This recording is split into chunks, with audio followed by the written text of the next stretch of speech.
But we're not done yet because first I need to try these noodles. Let's do it. Because the famous New Orleans andouille shrimp. All right, let me describe this for you here. We have these beautiful, beautiful pappardelle pasta that is hand cut by Chef Chris here. We have these huge Georgia shrimp. Yeah. Huge Georgia shrimp, some pieces of andouille sausage, some nice hunks of Parmesan. Give me this one that you already touched. Okay. Grab the tail. All right. It's got, it smells like crab bisque because the sauce is crab bisque. So we got crab, shrimp, andouille sausage. And I'm just going to dive in all together. Look at that. That's a noodle. That's like the McDonald's French fry that like, I'm like, why is it so big? All right, here we go. You can taste the freshness of the noodles just in the texture. It's so funny for me. Sorry, guys. You gotta say, I'm gonna give you a minute to gather yourself there, huh? That shrimp is ginormous. I know. It looks so beautiful. I mean, it's sweet, it's savory, it's just got that light hint of just the ocean, but like not fishy in any way, just super like that refreshing crab taste. A little bite to the noodles. Mm-hmm. Yeah. Oh, the noodles are perfect. Those are fantastic.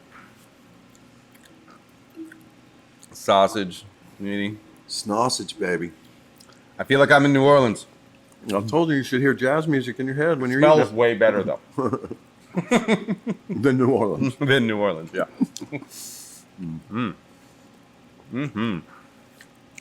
I was born in Lafayette, and so, that side of my cooking comes out, especially in the winter. I'm super etouffee and just all that stuff, and less so in the summer. I'm more, barbecuey and grilly and, and all of that. It's like your wintertime comfort foods, right? So, yeah. And it's funny, I've lived all over the world. I'm all over the country, from the Keys to Park City, Utah. And every place has that early on food that was really inexpensive because everybody was poor, and you know what I mean? Like, and so, one of the things from New Orleans is their andouille, that sausage, right? Well, the filler is sometimes, if it's great, is potato, right? Why? Because they had potatoes, and so it filled it. But then when you're cooking it, it all draws into that potato. That orange oil sucks into the potato, and the meat, and all of a sudden you're just like, what is that? Well, why did they do it? Because they were poor. Because there wasn't, and out of that, in Georgia, we know the types of foods that come out of us being poor. In Texas, in Arizona, you name it, they got it. I mean, some of the best foods and delicacies, right, that we consider delicacies now were poor man's food to begin with, right? Like lobster. Yeah. Do you hear about this fish? There's a fish. I can't remember the name of it, but in this small island, this guy had been looking for this fish that they thought were extinct for like years and years. It was gone, right? And he went to this island. And turns out that these fish were still there. They were plentiful there.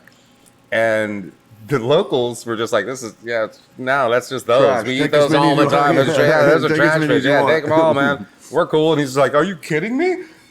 I've spent my whole life searching for this breed of fish, and you have thousands of them? And they're like, yeah, those are trash. You can take them. Right. As many as you want. As many as you want. Go ahead. He's just like, what is happening? Same thing in Wisconsin, lawyer fish or whatever that, smell. All this stuff, is so sought after now and so loved by the locals because that's what they grew up on, right? Mm-hmm. I mean, it's their comfort food. Yeah. It's like whenever I'm sick, my mom always made me runny eggs and toast. Yeah. I tell people that, and they're like, oh, it's the last thing I want when I was sick, but that's what I got. Takes you back. Mm-hmm. Takes you back. I make a fabulous grilled cheese because I watched my grandmother smash white bread and American cheese into butter and smash it into my most favorite grilled cheese on the planet. You know, what does it need? Nothing. It needs Nana's spatula and, you know, and her little arthritic hands, you know. The love.